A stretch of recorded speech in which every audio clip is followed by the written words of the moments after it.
This is going to be a very, very practical and tactical conversation. So if you don't want to get into the weeds and you want something just a little bit more mindless, then don't watch this video. But if you want to learn how to generate leads before your book even launches, then I want you to listen up here, because I'm going to give you 3 different strategies that you could use right after you listen to this, okay?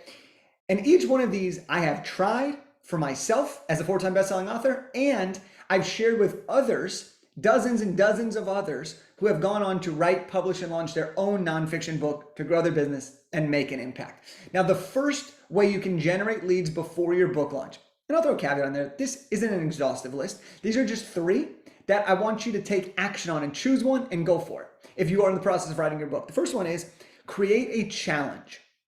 Okay, and here's what I mean by this. Let me give you an example. When I was writing my book, Big Idea to Bestseller, I created a 90-day challenge called Project Bestseller. And what this was this was a challenge that I invited people to opt into so they can follow my journey of writing a book for 90 days and see exactly what I did every single day in this challenge en route to coming out with a book. And what happened is not only did I have this challenge, which added a ton of accountability, but I brought in hundreds of leads. I got people engaged in the journey, and I brought in several new clients, resulting in tens of thousands of dollars, who just followed me. I was bringing in revenue before the book was even done, which was the whole objective of writing the book in the first place, because I had a way to bring in leads. And then I had a process on how to invite them to join me. And so here's why a challenge is a really, really great thing to do if you are trying to bring in leads before your book launches. Okay. Now, you might be thinking, well, Jake, I'm not writing a book on how to write a book, so the challenge won't work for me. No, let me explain. Let's say you are doing a financial book and you could do 30 days to save your first $1,000, and you get people to opt in on that because that's a core concept that you talk about in your book. Amazing, right?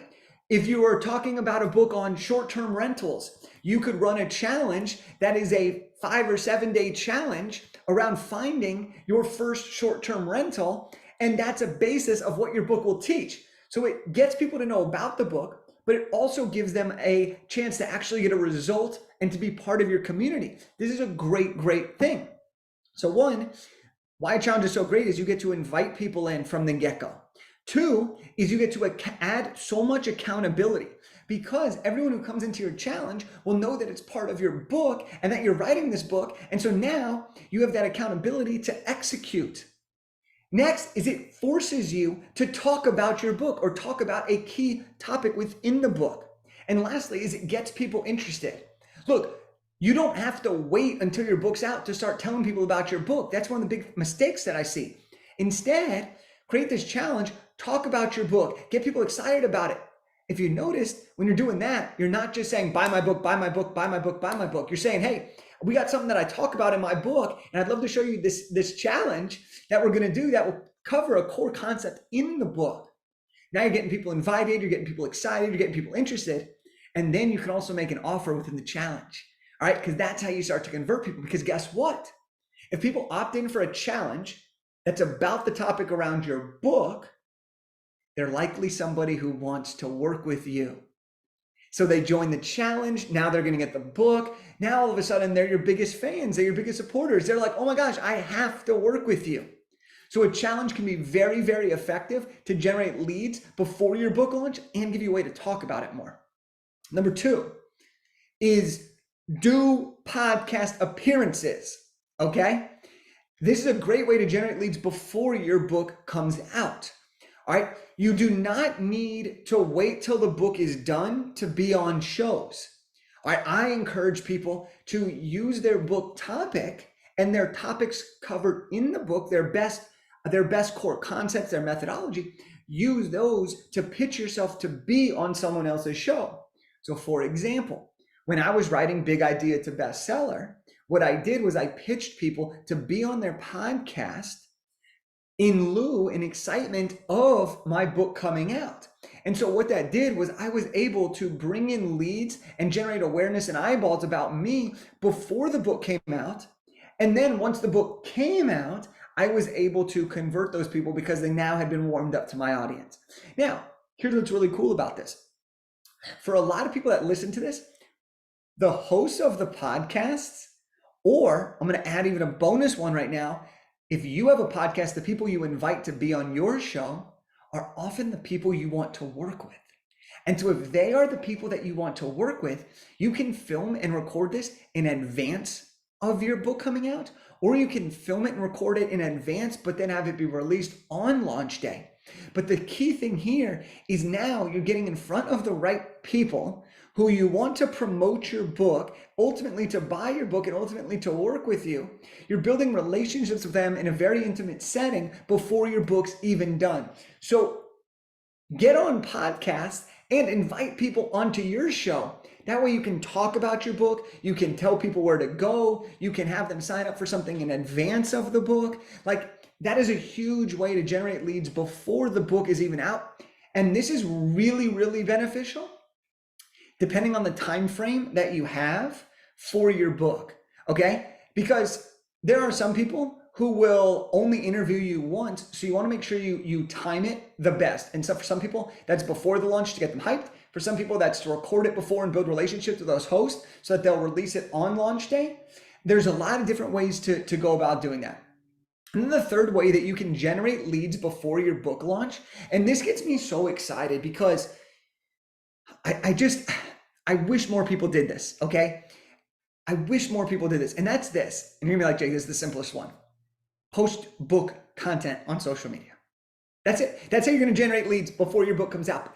Here's what I see all the time. People are writing their book, they're working on it, they're grinding, they're making things happen, they're putting in the effort, but they're not talking about it. They're not talking about it.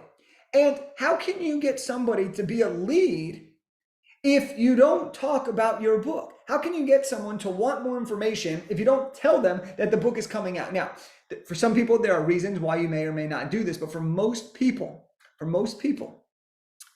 you are missing out on leads if you are not posting book content on social media. Now, here's what I mean by posting book content on social media. It doesn't just have to be, hey, look at me, I'm putting a book out. No, it can be like this, okay?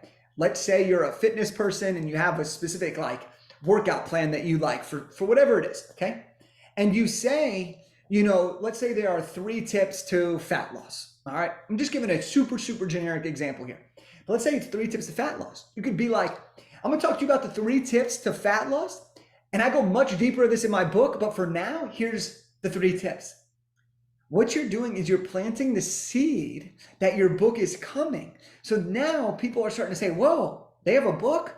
Whoa, they're more credible. They have a book. I should listen to this. If they're writing about it in a book, it must be more legit than someone who's just coming up with a random content idea. All right. This also lets them know how the journey is going. This gets people excited. And then here's what's really cool with this, okay, is you can post book content related to the book, content from the book, and you can start to see what are people responding to best. That will help you understand what are the key things you should put on your back cover. What are the key things you should use in your pitches for podcasts? This could be the key things that you can promote and use for marketing material. And then let me go even one step further here is when you post about your book coming out and you're sharing content, you can ask people to DM you or to comment if they want an advanced copy, if they want to be on the launch team, if they want to be the first to know when the book comes out. Or you can even say, hey, DM me if this is something that you're interested in. Now, boom, you have someone who's ready to go, ready to buy before the book's even out. We've had clients who use their book and talk about it. And then when the book comes out, they have people lining up to work with them because they're like, wow, I watched your whole process. I'm sold. The book's officially out. You did what you said you were going to do. I just want to work with you. All right. So these are some really, really practical and tactical things that you can do. And this is for you at any stage of the journey. But if you are writing a book, you're in the process of it, whether you have just committed to it, whether you're working with us and you're outlining your book, or whether you're doing this on your own and you're just like, gosh, how do I use this for business growth? Create a challenge, get on podcasts, and post book content on social media. And if you do these things, you're going to be able to generate leads before the book has even been launched. And all this does is this just pours gas on the fire, because once your book actually launches, now you have an audience of people ready to buy. That can help you increase your bestseller status. And there's a whole bunch more that we're going to talk about, but that's for another time. I hope you found this incredibly valuable, and I'll talk to you very, very soon.